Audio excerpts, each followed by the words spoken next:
किस पाप के कारण स्त्रियां बनाती है प्राय पुरुषों से शारीरिक संबंध? मित्रों, एक समय की बात है जब भगवान शिव माता पार्वती के साथ कैलाश पर्वत पर विश्राम कर रहे थे। तभी देवर्षि नारद कैलाश में आते हैं और मां पार्वती और शिव जी को प्रणाम करते हुए कहते हैं, हे प्रभु, आपकी सदा ही जय हो। आप ही आदि और अनंत है। प्रभु, आज जब मैं पृथ्वी लोक पर भ्रमण कर रहा था तब मैंने देखा कि कई सारी स्त्रियां शिव महापुराण का पाठ कर रही थी और आप ही की पूजा मन से मग्न होकर कर रही थी। जो स्त्रियां भी सर्व गुणों से संपन्न पति की चाह रखती है, वे सभी आप ही को जल चढ़ाती है। सोमवार के दिन उपवास तथा निर्जला व्रत करती है। आपको ही परम परमेश्वर रूप में पूजती है। हे प्रभु, आप जैसे पति पत्नी बनकर 7 जन्मों के फेरे भी लेती है। हे प्रभु, एक शाश्वत सत्य यह भी है कि मां पार्वती और भगवान शिव की जोड़ी तीनों लोकों में अनंत काल से प्रख्यात है। किंतु आज मैंने एक विचित्र घटना को देखा कि कुछ स्त्रियां पति के आंखों में धूल झोंककर अन्य पुरुषों के साथ अनैतिक संबंध बना रही थी। यह देखकर मेरे मन में 3 प्रश्न उठे। हे प्रभु, मैं इन्हीं प्रश्नों के उत्तर जानने हेतु आपके पास आया हूं। कृपा करके इस भक्त की आशंकाओं को दूर करें। दोस्तों, तब भगवान शिव कहते हैं, हे नारद मुनि, आप अपनी शंकाओं को निसंकोच होकर कहे। मैं अवश्य ही आपकी शंकाओं का निवारण करूंगा। तब देवर्षि नारद कहते हैं, हे प्रभु, मेरा पहला प्रश्न है, किस श्राप के कारण स्त्रियां पराये पुरुषों के साथ संबंध बनाती है? दूसरा प्रश्न है कि पति से धोखा करने वाली स्त्री के साथ क्या होता है? और तीसरा प्रश्न है, पति के अलावा अन्य पुरुष के साथ संबंध बनाने से स्त्री को कौन सा पाप लगता है? दोस्तों, तब भगवान शिव कहते हैं, हे नारद मुनि, आपने समस्त नारी जाति के कल्याण हेतु महत्वपूर्ण प्रश्न किए हैं। इन सारे प्रश्नों के उत्तर मैं आपको एक कथा के माध्यम से देता हूं। आप इसे ध्यान से सुने। दोस्तों, जो भी स्त्री या पुरुष इस कथा को ध्यान से पूरा सुनता है, उसकी सारी मनोकामनाएं पूरी हो जाती है तथा उसे मनचाहा जीवन साथी मिल जाता है। जो कोई इस कथा का प्रसार करता है, उन पर मेरी कृपा दृष्टि सदैव बनी रहती है। तब देवर्षि नारद कहते हैं, हे प्रभु, मैं इस कथा को पूरा ध्यान से सुनूंगा और इसका प्रसार भी करूंगा। कृपा करें और इस भक्त की जिज्ञासा को शांत करें।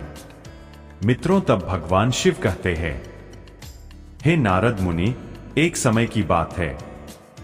ब्रह्मा जी ने जब सृष्टि निर्माण का कार्य शुरू किया था, तब स्त्री की रचना करने में उन्हें कई वर्षों तक अभ्यास करके हर अंग और उसके अंदर गुणों की रचना करनी पड़ी। उसके मन को अति जटिल प्रकार से निर्माण किया गया। इसलिए स्त्री के मन को समझ पाना बहुत कठिन होता है। उसके अंदर सौम्यता और निष्ठुर दोनों गुणों को डाल दिया था। उसी प्रकार से उन्होंने स्वयं के शरीर से एक कन्या भी उत्पन्न की थी, जिसका नाम अहिल्या था। यह वही कन्या है जिसको मिले श्राप के कारण आज कई सारी स्त्रियां पराये पुरुषों के साथ अनैतिक संबंध बना रही है। इसी अहिल्या की कथा से आपको सारे प्रश्नों के उत्तर मिल जाएंगे। देवी अहिल्या अत्यंत सुंदर, गुणवान और चरित्रवान स्त्री थी, जिसे वरदान था कि वह हमेशा के लिए केवल 16 वर्ष आयु की ही सुंदर कन्या बनी रहेंगी और कभी भी उनकी सुंदरता कम नहीं होगी। फिर एक दिन जब ब्रह्मा जी ने उसे शिक्षा प्राप्त करने हेतु महर्षि गौतम के आश्रम में भेज दिया था, वह कन्या इतनी सुंदर थी कि उसे सारे संसार के देव और दानव अपनी पत्नी बनाने की इच्छा रखते थे। जब मुनि गौतम के आश्रम में अत्यंत सुरक्षितता में शिक्षा ग्रहण करने बाद जब उसे ऋषि गौतम ने वापस ब्रह्मा जी के पास भेजना चाहा, तो उनके मन की पवित्रता को देख के ब्रह्मा जी ने अहिल्या का विवाह मुनि गौतम के साथ करा दिया और यह भी कहा कि आपके जैसा योग्य वर पूरे संसार में नहीं है। दोस्तों, तब भगवान शिव कहते हैं, हे नारद मुनि, फिर कुछ दिन बीतने के बाद जब देवी अहिल्या गंगा स्नान करने हेतु गई थी, उसी समय देवराज इंद्र भी उसी जगह से जा रहा था। जब इंद्र की कुदृष्टि अहिल्या पर पड़ी तो वह उनकी सुंदरता को देख के इतने मोहित हुए कि देवराज इंद्र अपने इंद्रिय की लालसा में उन्मत्त हो गए।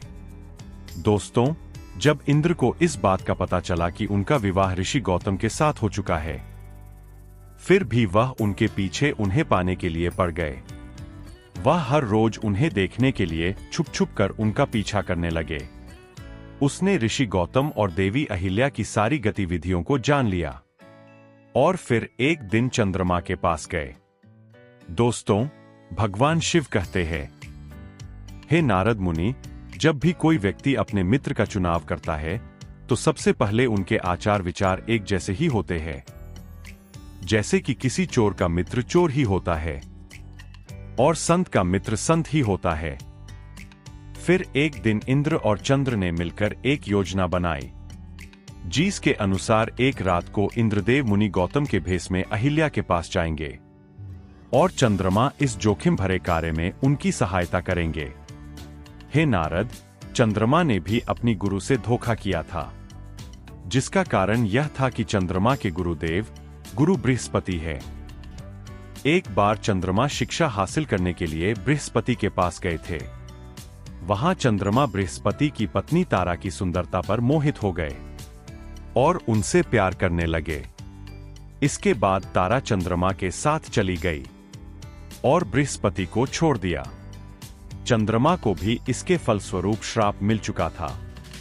मित्रों, भगवान शिव कहते हैं, हे नारद मुनि, फिर एक दिन की बात है। देवराज इंद्र और चंद्रमा की योजना अनुसार इंद्र ने महर्षि गौतम का तथा चंद्रमा ने एक मुर्गे का रूप धारण कर लिया और वे दोनों ही ऋषि की कुटिया के पास पहुंचे। अभी रात्रि का दूसरा पहर समाप्त होने ही वाला था कि तभी मुर्गा बने चंद्रमा ने बांग लगा दिया, जिस कारण से मुनि गौतम की आंख खुल गई और वे उठकर गंगा में स्नान करने हेतु घर से बाहर निकल गए। वहीं दूसरी तरफ महर्षि गौतम बने देवराज इंद्र ने अहिल्या की कुटी में प्रवेश किया। तभी देवी अहिल्या को संदेह हुआ और वे कहने लगी, हे स्वामी, आप तो अभी अभी स्नान करने हेतु गए थे, फिर इतनी शीघ्रता से वापस लौटकर क्यों आए हैं? कोई समस्या है तो आप मुझसे कहिए। तभी मुनि रूप धारण करने वाले इंद्र बोले, हे देवी, मेरे मन में काम वासना जाग उठी है, आप इसे शांत कीजिए, फिर स्नान पूजा आदि कार्य करने हेतु चला जाऊंगा। अपने पति को ऐसे व्याकुल देख के देवी अहिल्या शर्माते हुए बोली, हे स्वामी, अभी तो प्रातः काल है, इस समय मुझे काम क्रीड़ा करना ठीक नहीं लगता।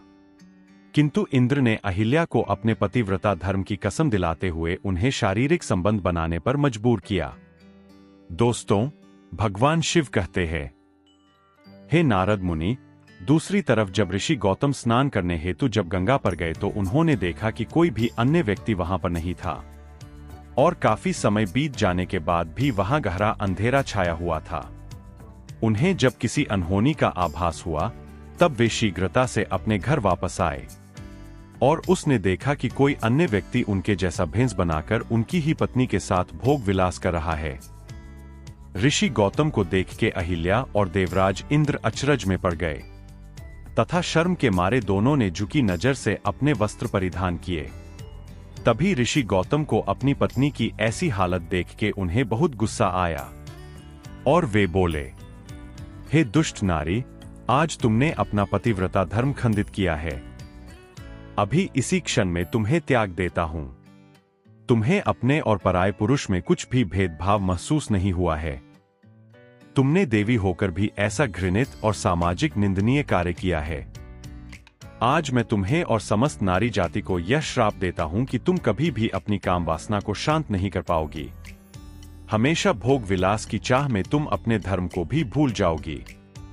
दोस्तों, भगवान शिव कहते हैं, हे नारद मुनि, देवी अहिल्या अपने पति के चरणों में पड़कर उनसे विनती करने लगी।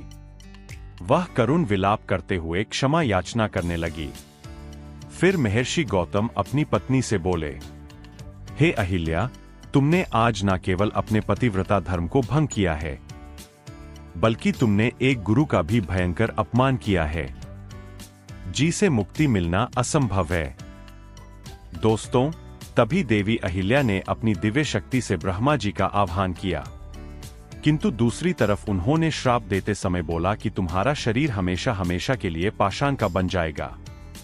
दोस्तों, तब भगवान शिव कहते हैं, हे नारद मुनि, उसी समय ऋषि गौतम जब देवराज इंद्र और चंद्र की तरफ देखा तो वे दोनों मुनि के गुस्से को देखकर स्वयं के असली रूप में आकर मुनि के चरणों में गिरकर माफी मांगने लगे।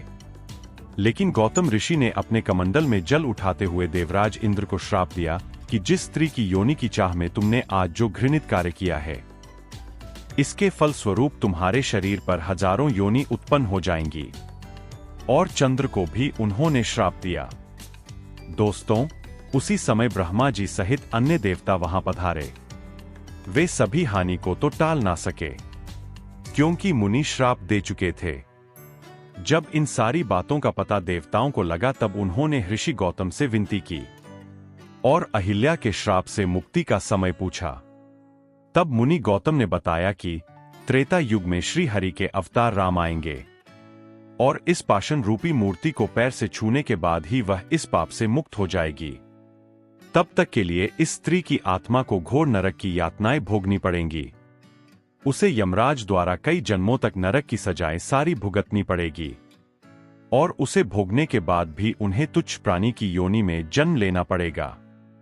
दोस्तों, वही दूसरी तरफ देवराज इंद्र के शरीर पर जब 1000 योनियां उभर आई तो सभी देवी देवता उन पर हंस कर उनका उपहास करने लगे। तब इंद्र सहित सभी देवता गौतम से इस श्राप का उपाय मांगने लगे तो उन्होंने सभी का सम्मान करते हुए उन सारी योनियों को आंखों में बदल दिया। दोस्तों, शिव जी कहते हैं, हे देवर्षि नारद, अब आपको समझ आया होगा कि आखिर किस श्राप के कारण स्त्रियां पराये पुरुषों के साथ संबंध बनाती है और जो भी स्त्री दूसरे पुरुषों के साथ भोग विलास करती है उसे कई वर्षों तक नरक की सजाएं भोगनी पड़ती है। जो भी स्त्री अपने पतिव्रता धर्म का पालन करती है उस पर मेरा आशीर्वाद बना रहता है। अगर कोई स्त्री जाने अनजाने में यह पाप करती है तो उसे घोर नरक की सजाएं भोगनी पड़ती है और किसी भी प्रकार के व्रत, तप और उपवास का फल प्राप्त नहीं होता है। उसके सारे पुण्य कर्म शून्य हो जाते हैं। हे नारद, आपके तीसरे प्रश्न के अनुसार पति को धोखा देकर पराये पुरुष के साथ संबंध बनाने वाली स्त्रियों के सारे पुण्य समाप्त होते हैं और जो भी पुरुष दूसरों की पत्नी के साथ जबरदस्ती या मजबूरी में गलत कर्म पाप करता है उसे भी मृत्यु के बाद नरक में ही जाना पड़ता है और अगले जन्म में उस पुरुष को किन्नर की योनि प्राप्त होती है। जो भी स्त्री या पुरुष अपने जीवन साथी के साथ छल पूर्वक व्यवहार करते हैं उन्हें भी कई प्रकार के कष्ट भोगने पड़ते हैं। हे नारद, अब मैंने आपके सारे प्रश्नों के उत्तर दिए हैं। तब देवर्षि नारद कहते हैं, हे प्रभु, आज मैं धन्य हो गया हूं।